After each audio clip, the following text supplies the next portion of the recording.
Well, it's a beautiful Monday morning here.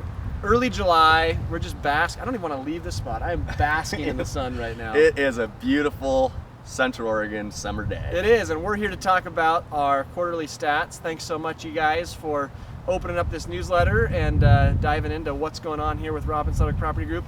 I'm going to give you some RLPG stats. Matt's going to go into some region-wide stats, and we'll talk a little bit more about field and development. So through June 30th, really exciting for the RLPG. Man, four and a half years, we have really grown, and We've we're really grown. Very grateful to everybody that helped support us. Leah, Lisa, and Nick have contributed to these stats. Incredibly huge. It's not just Matt and Grant We anymore. have 45 sales through June 30th. Our goal was, I think, to do 70 or 75, maybe 80, but we're well on our way. And for the first time, actually, in our history of working together, we've represented more sellers than buyers. Wow. Which is, we love representing buyers. It's just we've had more listing inventory, which is kind of a natural progression of growth. Our sales average is over 630,000. That's the highest it's been for a while. Well, ever, I would imagine. And, part of that's indicative of Bend, just growing up. Part of that's indicative of just the type of client that we're working with and helping them find and sell homes. So you mentioned Lisa and Nick. Obviously, Leah, who's behind the camera right now, been crucial in our growth. We're excited to have both Lisa and Nick here all summer, full summer, helping buyers and sellers. And then we have 3 mass projects that we're working through. We have the Madras lots, which we've had for about a year now. We still have a handful of those left to sell out. They're great deals, especially for maybe smaller builders that are looking to get into the Central Oregon market. And then Wheeler Park, which is a single family subdivision down in La Pine, which we're huge on La Pine. We've talked about that before. And then Elm Park, which is really exciting, a townhome project that'll come online spring of next year in Redmond. And so we'll talk a lot more about that in months to come. But 3 really big developments amongst lots of other kind of single buyers and sellers that we're working with. Yeah. So as far as market stats, we're going to focus on Bend and Redmond. I guess those would be our 2 major markets here in Central Oregon.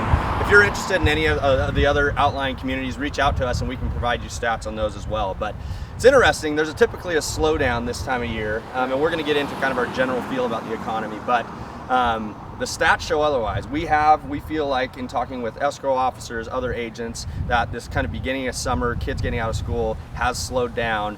Usually that picks up about this time of year. But like I say, the stats, numbers don't lie, and they indicate that we are going up rapidly. So we've reached the highest median value in Bend that we've ever seen. It jumped up to 449,000 from around 416. That's a big jump. Huge jump. We'll be watching that closely to see kind of where that goes. I think right now we're all wondering if we're flattening out or continuing to appreciate throughout this year. We think Bend still has a lot of room. Anyway, I'll save that for you to get into it. The price per square foot's at $227, so $227 a square foot for a home, and then inventory went from 2 months up to 3 months. So a little more inventory on the market. That is typical in the summer. We'll see how quickly that gets absorbed. Redmond is at $298,000. So as we continue to say, it probably is a better value, and I think there's room for growth there. Redmond continues to make itself an attractive place, and is still in Central Oregon, and that's $173 a square foot. So a more affordable option there. Obviously Bend is what it is, and you got to pay to live here. So 3 months of inventory in Redmond as well. There's just a lot of excitement in the air kind of with the growth. The urban growth boundary occurred last year, and those properties are going to take some work and infrastructure to become developed, but we kind of can see the wheels turning and things starting to happen in the Elbow and Southeast, where we think there's going to be a lot of growth, and really on all that kind of the outlying areas. It's going to take some big money, but those players are here in Central Oregon now. There's some great developments here locally that we're watching unfold. Obviously the Tree Farm, which we had spoke about probably around last year, that sold out like hotcakes. Those were 52-acre lots. There's some that have come up for resale. Tethro is in its final phases of being sold out. And then Polish Homes is actually developing a community in Southwest Bend called Rivervale. We're really excited about those lots. They're probably going to be releasing about a month here, maybe a couple weeks. Some of those are riverfront with mountain views over in off Brookswood, kind of by River Rim area. Really excited about that. And then, commercially, there's this big property behind us, the Hooker Creek warehouse property, we'll call it. Yeah, it all caved in a year and a half ago in the winter. Exactly. But now it's been slated, it's been cleaned and graded and is ready for development. We don't know exactly what's going in there, but can anticipate a mixed use, commercial, retail, residential, kind of extension of the old mill. So that's going to be really exciting to watch. Super exciting.